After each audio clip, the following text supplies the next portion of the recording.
ಯಾರಾದ್ರೂ ಹೇಳಿರ್ತಾರೆ ಯಾರಪ್ಪ ಅದು ಅಂತ ಗೊತ್ತಾಗುತ್ತೆ ಇರುತ್ತೆ ಫೋಟೋ. ಇದು ನಮ್ಮ ಸೊ ನಾವಿವಾಗ ಬ್ರೇಕ್ಫಾಸ್ಟಿಗೆ ಹೋಗ್ತಿದ್ದೀವಿ. ಎಲ್ಲಿಗೆ ಹೋಗ್ತಿದ್ದೀವಿ ರೋಹಿತ್ ಅವರೇ? ಚೆನ್ನಾಗಿದ್ದಾರೆ, ನಿಜ ಚೆನ್ನಾಗಿದ್ದಾರೆ. ಯಾವ ಕಡೆ? ನಾವು ಇವತ್ತು ಸ್ವಾತಿಗೆ ಹೋಗೋಣ ಅಂತ. Is that fine? ನಮ್ಮ ಚಂದನ ಅವರು ನಿನ್ನೆ ಬೇಜಾರು ಮಾಡ್ಕೊಂಡಿದ್ರು ಬಿಕಾಸ್ ನಾನ್ ವೆಜಿಟೇರಿಯನ್ ಅಲ್ಲಿ ಕರ್ಕೊಂಡು ಹೋಗಿದ್ದೀವಿ ಅಂತ.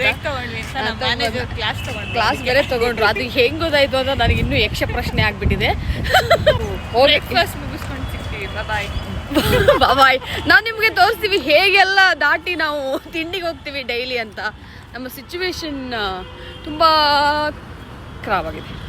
ಹೀಗೆ ದಾಟಿ ಅದು ಬೇರೆ ಇಲ್ಲಿ ಮೆಟ್ರೋ ಹೋಗ್ತಾ ಇದೆ. ಸೊ ಸ್ಟ್ರೈಟ್ ರೋಡ್ ಇಲ್ಲ, ಆ ಕಡೆ ಹೋಗಿ ಹಿಂಗೆ ಹೋಗ್ಬೇಕು. ಸೊ ನಾನು ಬ್ಲಾಗ್ ಕರೆಕ್ಟಾಗಿ ಡೈಲಿ ಯಾವಾಗ ಅಪ್ಡೇಟ್ ಮಾಡ್ತಿರ್ಬೇಕು. ನಾನು ಇಷ್ಟು ಚಂದ ನಾನು ಈ ಫಿಲ್ಟ್ರಲ್ಲಿ ಕಾಣಿಸ್ತಿದ್ದೀನಿ ಅಲ್ಲ, ನೀವು ಹಾಗೆ ಫಿಲ್ಟ್ರೇ ಇರಬಾರ್ದು ಲೈಫಲ್ಲಿ. ಎಲ್ಲರ ಕಣ್ಣಿಗೂ ಒಂದು ಫಿಲ್ಟರ್ ಅಪ್ಲೈ ಮಾಡಿದರೆ ಅಷ್ಟು ಚೆನ್ನಾಗಿರ್ತಿತ್ತು ಅಲ್ವಾ? ನಾವು ಈ ಕಡೆಯಿಂದ ಹೋಗ್ತೀವಿ, ಅವ್ರು ಆ ಕಡೆಯಿಂದ ಹೋಗ್ತಾರೆ. ಯಾರು ಫಸ್ಟ್ ಆ ಕಡೆ ರೀಚ್ ಆಗ್ತೀವಿ ಅಂತ ನೋಡೋಣ, ಆಯ್ತಾ? Let's do this.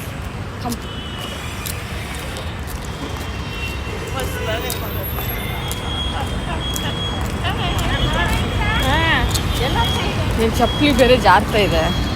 ಇದು ಹಿಂದ್ಗಡೆ ಇದಿಲ್ಲ, ಅಲ್ಲಿಂದ ಹೋಗ್ಬೇಕಲ್ವ? ನೋಡಿ ತಡ್ರಿ ಭಯ ಆಗ್ತಾ ಇದೆ. ಚಪ್ಪಲಿ ಕಿತ್ತೋಗುತ್ತೆ, ತಡ್ರಿ ಚೂರು ಹಾಕೊಂತೀನಿ ಸರಿಯಾಗಿ.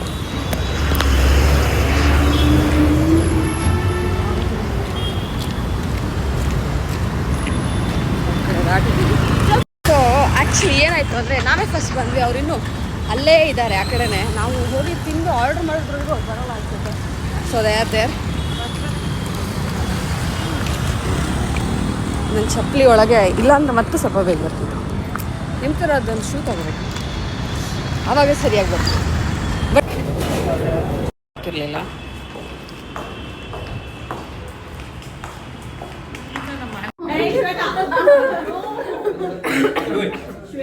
ಅವ್ರು ಡೂಟ್ ಅಂತವ್ರು